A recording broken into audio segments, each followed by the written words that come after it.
You're listening to a Mamamia podcast.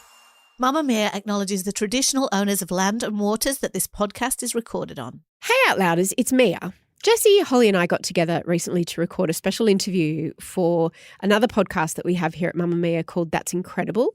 That's like a co-listening podcast for parents and kids. And the episode was all about creativity, what our creative process was like, how we harness creativity, where we get our ideas from, and how we deal with creative burnout, which has been a big thing for me lately. It was such an interesting chat, if I do say so myself. We thought we'd share it with you. So enjoy.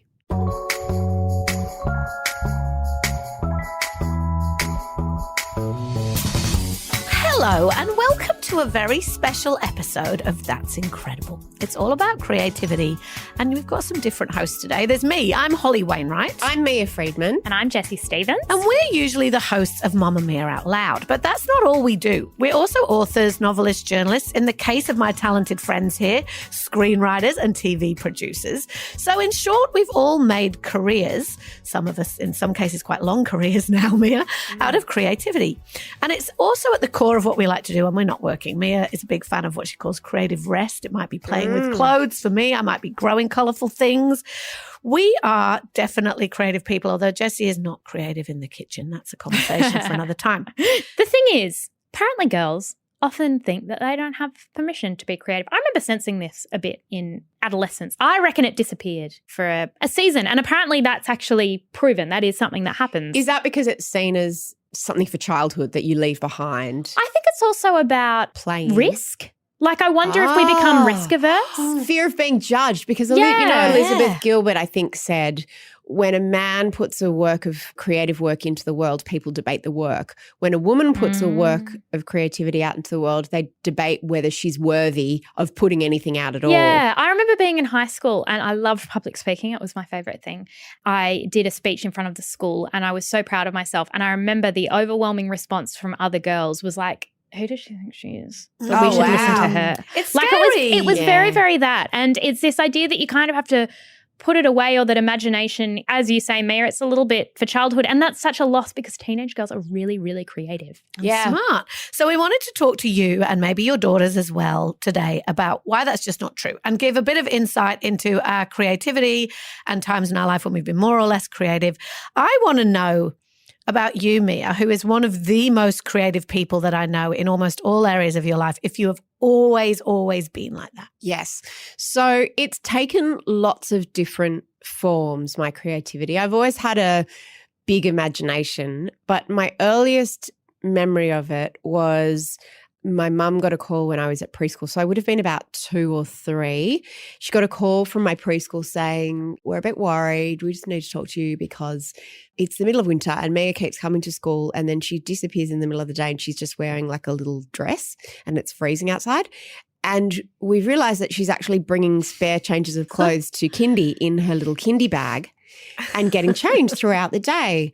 And it's not always seasonally appropriate. So I had to have these kindy bag inspections before I went to kindy. To pull out all the We tutus. should do them. We should do them when you walk into the office. You came in today with a suitcase and we said, tell us what's in the suitcase. What was in the suitcase? As you know, if you've been to the Mamamia office, you'll know that I've got a rack in my office and I will often get changed during the day. Okay. I'm having a really early dinner with girlfriends tonight, but I've got to make sure that I've got enough time to go home and put on another outfit just because, anyway, so that I've always used clothes as a form of creative expression, right? And there have been times in my life when I haven't, and there have been times when that's reflective of a really bad headspace. Were you one of those kids, because I know I was, and I don't know if you were, Jessie, who I always played imaginary games when I was a kid. I always had like narratives going in my head and played a lot of imaginary games. So I'd be off in the corner playing and it would be my own invented world. And I think that was a sign for me when I was young that like I loved disappearing into that. And I'd just be off in a corner chattering to myself, but I was in my own world. I'd do it with clothes, That's another point at which sometimes that gets knocked out of you because it's a bit of a weird thing to do. Let's be honest, right? And there's a point at which someone in your family or your friends would be like, why is Holly talking to herself in a corner? Like playing pretend. And then I guess as soon as I was a bit older and I realised I could write those worlds down, I would fill notebooks with stories and stories that included my friends. I used to write these kind of like serialized flies stories that had me and my friends doing these crazy things. And so I think that it probably was in me from a young age. But what I'd love to ask you, Jessie, is I wonder if there's sometimes when you're a kid, we're kind of told you're either creative or you're sort of book smart, a bit scientific, a bit mathy, and you kind of have to pick, right? You have to pick a lane. I'm definitely the stereotypical, I was good at English and writing and books and I wasn't good at science and maths and things. But Jessie is our resident book smart person. I know Mia's about to say, I was good at maths too. Just hold it, I Mia. was actually quite good at maths, although I did do singing for my HSC, but I also did maths for my HSC. I know, we just hold it for a minute. I did quite well in maths. I want to go to Jessie and say, did you ever feel that pressure to choose, and were you always like a dual lane person? I can remember being in year 3 and I was a really, really, really shy kid and I barely spoke and I cried whenever I stood in front of the class. And I remember the teacher, I remember her name, and I remember her recognizing creativity in me and fostering it, and that changed everything. How did she do that? So I would write stories, fictional stories of things. For other teachers, I would write the stories and I was a terrible speller and they would just circle the bad spelling. And then I would get disheartened. And she didn't care about the spelling. She just thought that it was great that I was writing stories. And then she encouraged me. I remember there was like a play thing and she actually gave me a role or whatever and got me to do, I have this weird memory. I don't know why it's stuck. You know those things? You're like, is this significant? She was reading a story to the class. It was a description in a book and it was saying that there were so many flies that the Indigenous person in the book was closing their eyes so that the flies didn't get in. And as she was reading, she looked at me and I was trying to do it, like close my eyes. She could clearly see that I understood imagery. Yeah. And like there was a real wow, because you were empathetic with the story being told and the character. I must have been really little when that happened. I find that my journey since has been about trying to get back to 5 because the way it was beaten out of me, I feel like with essays and stuff, perfectionism meant I wanted to get really good marks. You felt like you had to write the same way and you put the creativity to the side, and then the inner critic gets so loud that the creativity is totally stifled. I feel like all of it is I sit down sometimes during writing my fiction book and I would go, I wish I was 5. And I could just sit there on my I had a little desk and a little stool and a pen, well, a pencil because I didn't have my pen license. And I would write stories. It's interesting that you guys talk about writing a lot. Like I loved poetry and English and everything, but creativity for me hasn't been something that has required skill. Like one of my fondest memories and what I used to love doing was cutting things out of magazines to decorate my school diaries and stuff, and decorating my folders and my locker and my bedroom, putting posters. I still, to this day, love to blue tack things up and play with my personal space, whether it's my bedroom or my office or my wardrobe. I like rearranging what I can see. To me, that's a form of creativity and as well. You're definitely like a sort of 360 creative in that way, right? You're always looking at the way things look and wanting to change them and thinking of new ways to do things. Because one of the things about creativity is it's not just about obviously creating art, whether that's, you want to be a writer or you want to be a painter or whatever. Creative thinking is probably becoming more and more important all the time because the machines are not yet as good at that as we are. They may become that. If we don't foster creativity in kids, I'm not in a prescriptive way, but don't encourage them to think big picture and live in their imagination for a while and think, well, what would make this better? How could this be solved? What is a different way of saying this? If we don't do that, then you lose something very important that isn't really about writing stories or painting pictures. And you know what else we lose is the flow state. So you might remember being a kid and whole afternoons disappeared and we would play imaginary getting dressed up, and Claire and I would play games. I just remembered I used to make up dances. Yes, of course you did. And the way that time, because you are so involved in something and you are this incredible focus, it doesn't feel like focus because it's so re-energizing. That state of flow when you are playing. But I was also very lonely because there were no screens. I had my brother. Were you lonely sibling. Because there were no screens? Yes, yes. I couldn't text my friends. Children listening to this, put your fingers in your ears. We all know screens. I was lonely because there were no screens. No, but there was no option. So I think one of the things that fosters creativity is boredom. Yes, agreed. And I'm never bored now, rarely. But then I was bored all the time because there was nothing on television. There was no streaming. There was no internet. I had no siblings. I didn't have a lot of friends. So I would make up dances and I would I would be forced to be creative. I was never imaginative in the way that you two were. And to this day, I'm not. Like, I'm in awe of anyone that can write fiction because I don't ever make up stories in my head.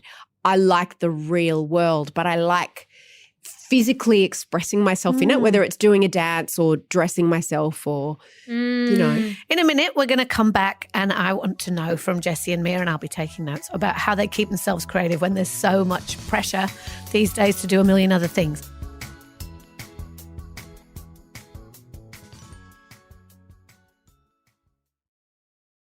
All right, I need to hear about your hacks because I write books. We all do lots of things and we've all written books, but I am in the middle of writing my 5th novel. And I have to say, my creative process has been hard this time, right? I've had a bit of writer's block. I found it hard to get in flow. There are a million things distracting me. I've got a million thoughts in my head. I want to know if there have been times in your life when you've had a bit of a block, Mia, and how you've managed to unblock it. You've talked about anxiety being a block for you. I've got an image of a toilet plunger. When I had a really bad anxiety attack that went for like almost 2 weeks and I was diagnosed and everything, I was really worried that I wouldn't be able to write anymore. Ironically, when I was writing, it was the only time I wasn't anxious because that state of concentration and flow that I will get into if I was writing, and, you know, this is writing articles for Mamamia. I don't write fiction. It helped my anxiety. So is that creative rest? You know how you recently brought up that term? I wonder if for you that was almost respite. It was just a distraction, really. And so now my creative rest, I wear 2 hats at Mamamia. Half of me is the co-founder of the business and then half of me is making content like podcasts with you guys and writing and social and stuff. The making of the stuff is the stuff I love, and that's probably, I don't know, 30% of my job, maybe 40%. And I'm always trying to get it to be more. And the other part of my job really drains me because it is the opposite of being creative. I mean, sometimes you can have creative solutions to problems, and it's creative for me having ideas that I don't necessarily have to execute. But for me, creativity doesn't also have to be creative rest, can come from doing a puzzle while I'm listening to an audiobook, or going for a walk while I'm listening to a podcast, or rearranging my wardrobe, or walking around a shopping centre and looking at clothes. Someone else has said it's also about regulating, emotionally regulating. For me, creativity regulates me emotionally, and I need it to sort of function at an even keel, if that makes sense. Have you ever struggled with your creativity, Yep. Jessie? Because you, certainly from the outside, seem like an incredibly prolific producer of things, of creative projects. I think you can produce a project without having any creativity, and that's the saddest thing you can create because it costs you a lot. And the thing that gets in the way of creativity more than anything else, it is your worst nightmare that you have to let go of, is perfectionism. And Mia, you taught me that. And girls do suffer from that more than boys statistically, right? Yep. So it's another reason why maybe little girls stop playing and building and inventing things is they're like, but it's not good. It's not good perfect. enough. It's not as good as the one that I've seen on social or the one that influencer is making or the one my brother's making or whatever. Yeah. So I'm just going to not do it. So how do you overcome that? And I remember it kicking in adolescence. It was like I would handwrite these stories, or I would draw. I loved drawing. I loved painting. And then I remember something happened one day where I would like start writing on a page, and then I'd be like, my handwriting isn't neat enough. I need to redo that. Like, and it was awful. It's like you can't get into that state of It's like freedom. self-sabotage. Yeah, exactly. So I have found a few things help. I think handwriting is really good. And I'm not just talking about writing, I'm talking about anything. If you feel like you creatively need to get something out, a pencil and paper, a pen and paper. I can't write like that anymore. It's so freeing. I think going for a walk or being in a certain space with absolutely no input. And by that I mean spend time in your head. I think we were talking about this when we were away. We were snorkeling. And I love snorkeling and I love swimming because there's nothing else. And it's like my brain, when my mind wanders, it goes to such interesting places. And I miss that from childhood. Right. You don't let your brain do that if it's just input. So true. Can I ask you just a little bit back on the critic? Because if we think that maybe some little girls are stopping being creative because they're worried about what people are going to say to them, Yep. as you've said, Jessie, when you were at school, they're like, who do you think you are or whatever. Have you learned anything that's useful about how to not care quite so much about that and still be true to what you want to do? A few things. I think done is better than perfect. You can't edit or rearrange something that you haven't started. You've got to just put something down.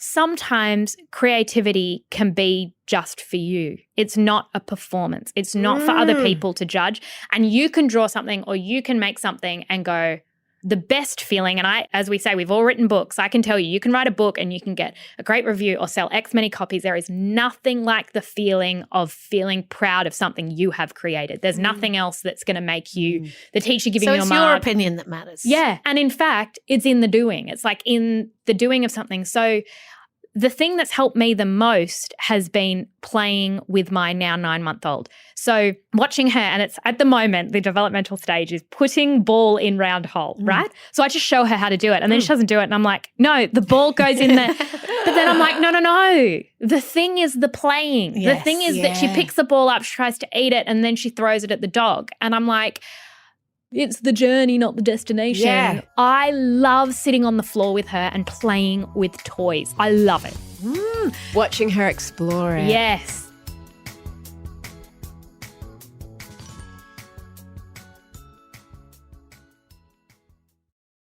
Mia, what's the best advice you've ever been given about not caring about what other people think? It's that thing of dance like no one's watching, right? Yeah. I had a lovely time going to an all-female disco club recently, which that felt really creative. Like everyone It's got like a dressed school up. disco for grown-ups. Yeah. And everyone was just dancing and it was just fun because no one felt, oh, am I being judged? Like as women and as girls, we learn very quickly when we're girls to be watching ourselves from the outside and judging ourselves before someone else judges us. And I'm watching at the moment my daughter who is very creative and she'll go from thing to thing. So she was like sea glass hunting for ages and collecting sea glass. Now she's just started painting and I'm so envious because she's just having a go.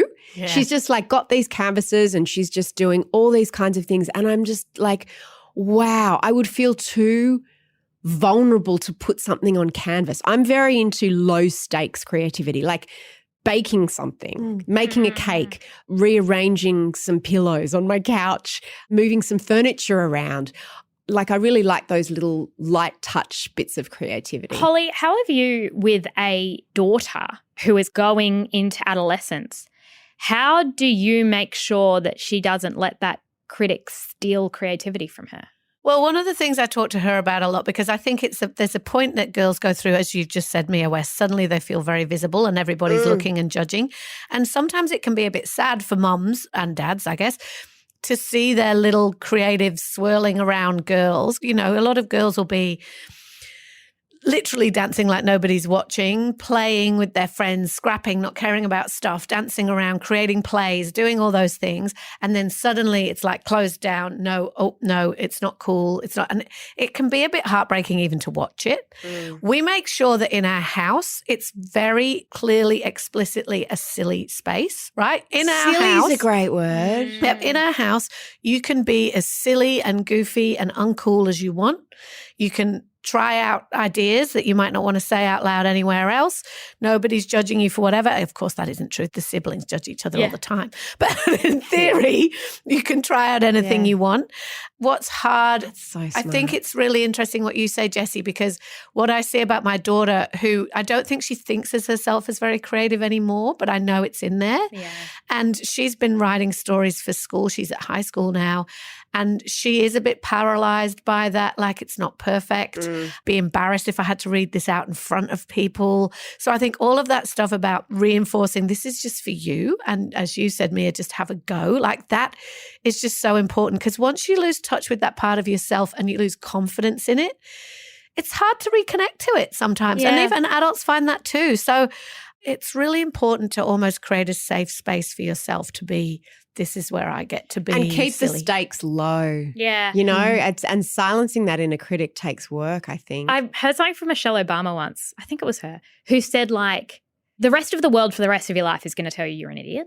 In your home is where there's just unconditional love and unconditional support for everything that you do. And I really liked that idea. And I also wish that at that adolescent stage, someone had told me that creativity is messiness. That's actually what it is. Yes, and you might it's not see perfection. someone Yes. else's creativity and go, wow, that's amazing. I could never do that. No, creativity is mess working through stages, and it is always imperfect, and the spelling error is a part of it, and the colour that turned wrong on the canvas is part of it. And I think for parents listening to this, it's very hard. I find it very hard, and probably because a large part of my professional life has been correcting other people's mistakes as an editor, as an editor. When my daughter does get me to read her school story, I find it very hard to resist the red pen urge, right? Which is what you're talking about. Yeah. And you have to walk a line between, obviously, we want them to do well, but also just addressing the content in its purest form. Like if the first thing my daughter hears when I pick up a piece of paper or something she's written is like, you've spelt that wrong, immediately her shoulders go down, her head goes down. Like you said with the teacher that circled the spelling And so mistakes. It became about the spelling and not the idea. We need to be, and it's very hard because, parenting is competitive now, schools are very demanding now, but you've also got to police your inner policeman a bit, I think. I have a Lego question for you both. When you were kids, I still like to build things with Lego now. We buy those kits and do it as a family project. But did you like using the bricks to just build your own creations, or did you like following the instructions to build a specific thing? Jessie? Yes. You like to build your own thing? No. Oh, No, because I needed to do it perfectly, and I wish that I hadn't. Like I wish that I had let myself do more play with it, but instead it was I'd like to build my own things. Of course you did. My son loves to build a model, like exactly how it is. Same. I like to follow instructions. And I always say, take it apart and try and make something else from it. And he's like, no, it's perfect. And I'm like, well, yeah, but you could make it better. I only ever want to follow directions. I find it really intimidating, that idea. I wonder if I'm scared of being judged. I don't know.